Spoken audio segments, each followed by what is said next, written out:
8:25, back here in studio. I've been looking forward to this chat right here. Diane Ross joining us. Here's the book, The Elephant in the Office.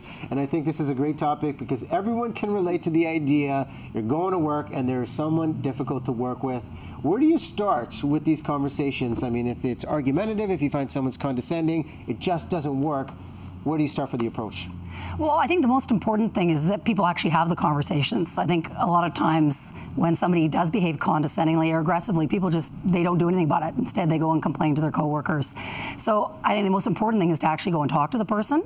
And the hardest part, especially if somebody's treated you in a way that you feel has been disrespectful, is to not go to the place of saying you. Instead, we want to talk about I. Like, I was uncomfortable when you said this or you said that.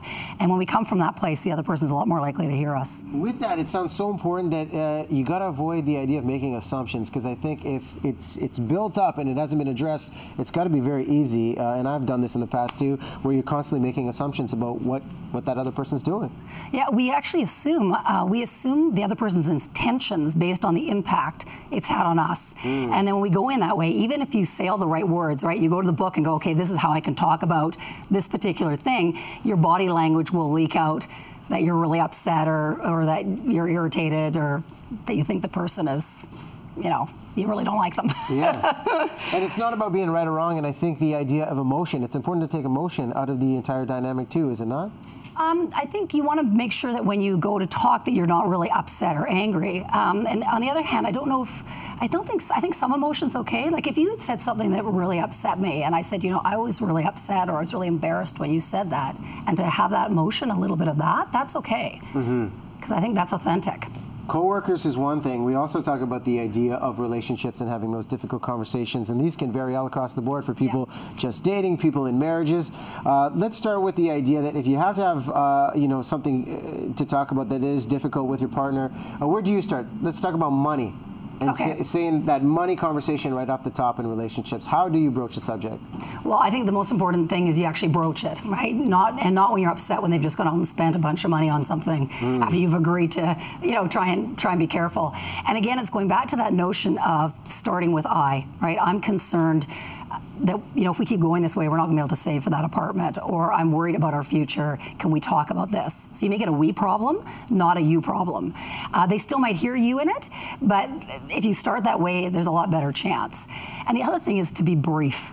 People have a tendency to go in and they're like, well, then you did this, and then you bought that, and then this happened, and we're never going to afford a house, and then the other person's completely overwhelmed. And they're just thinking of their counter response to everything you're saying. And the acknowledgement of the partner in the conversation, that's got to be so important, no? It's totally important. So, and one of the things I think, in terms of acknowledgement is, so if you said to me, well, Diane, you know, you've been out and you spent, you know, you just bought these new shoes and you did this, so why are you giving me a hard time?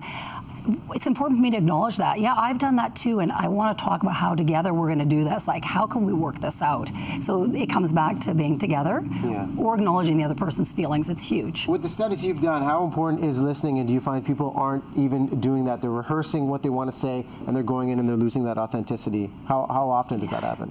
Well, that's exactly what happened to me when I started doing this, because I get my lines, the other person would start talking, and then I'd be like, I was just thinking of my reaction response, right? The lawyer and me, my previous career, would just go to that place. And of course, we're not listening then. And so that's the hardest part of these conversations, is we do way less talking than the other person.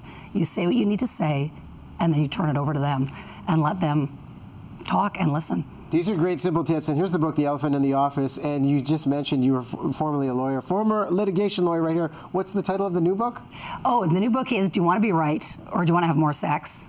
50 quickie tips to a happier wife. Quickie tips right there.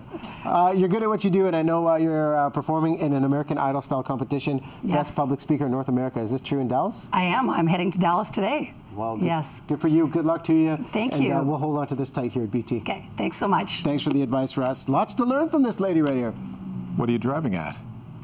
Office problem.